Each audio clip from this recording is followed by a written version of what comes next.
The Bible is full of patterns and symbols. Today I want to study the types of pillars that led God's people like at the Red Sea crossing. First, let's look at creation in Genesis 1 through 3. On day 4, the sun and moon were created to rule the day and to rule the night, like the fire and cloud pillars at the Exodus.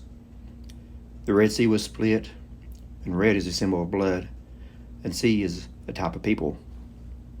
They left Egypt to go to the Promised Land, a type of Eden. When Adam was created, he fell asleep, and his side was divided or split, his rib removed to create Eve. And then his side was closed, like at the Red Sea. Now get this, it's amazing. Adam is a type of Jesus. His rib is a type of his bride. When a rib is removed, it will be covered in blood. This is a type of Jesus' bride, covered by his blood. That is awesome. Salvation was already symbolized. They are told to multiply and enter a marriage covenant. Remember, Adam wasn't created in Eden, but was placed there. Eden was God's temple on earth. All these stories of covenants follow this pattern. Now let's go to Genesis chapters 11 and 12 and the story of Abram. He first left Babylon, then Egypt. Think of Adam being placed in Eden, or Moses crossing the Red Sea. In Genesis 13 verse 16, God promises Abram his seed would multiply, like Adam and Eve were told to multiply. He follows the Fertile Crescent out of Babylon, then to Egypt, where the covenant is given. Remember Revelation 18, they are told to come out of Babylon. In Genesis 15, he is told to take animals and divide them, or split them in the midst to sacrifice. Think Red Sea again. A deep sleep fell on him, like on Adam when his side was pierced for Eve. In Genesis 15 verse 17, a smoking furnace and a burning lamp passed between the animal pieces.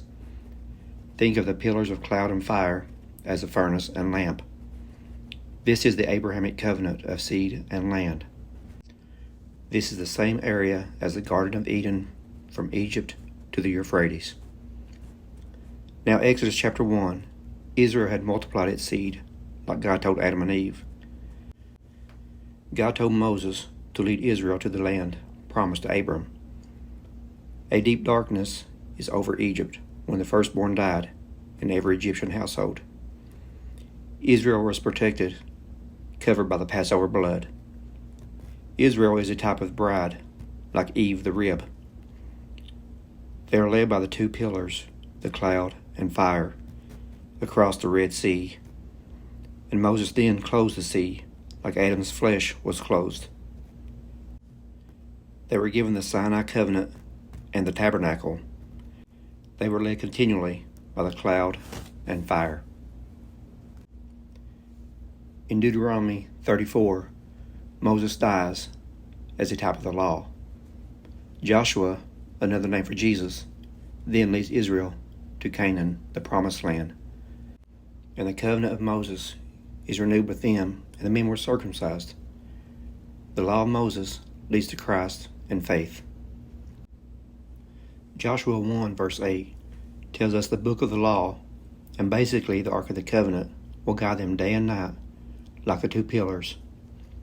God's presence was in the tabernacle. His glory and cloud filled the temple. When they crossed the Jordan River, the ark went first, and the river split like the Red Sea. They moved from the wilderness to Canaan, the true promised land, or a type of heaven. This covenant lasted until Jesus and the new covenant. When Jesus was crucified, his side was split and the veil of the temple was rent in two. Blood and water, or a Red Sea, came out and his church bride is born, covered in blood symbolically.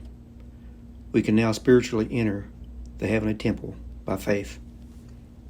Luke 17 verse 21 says, the kingdom of heaven is within. In Acts 1 verse 9, Jesus left in a cloud after spending 40 days on earth after his resurrection. Then 10 days later, the Holy Spirit came in fire to lead the disciples and all Christians.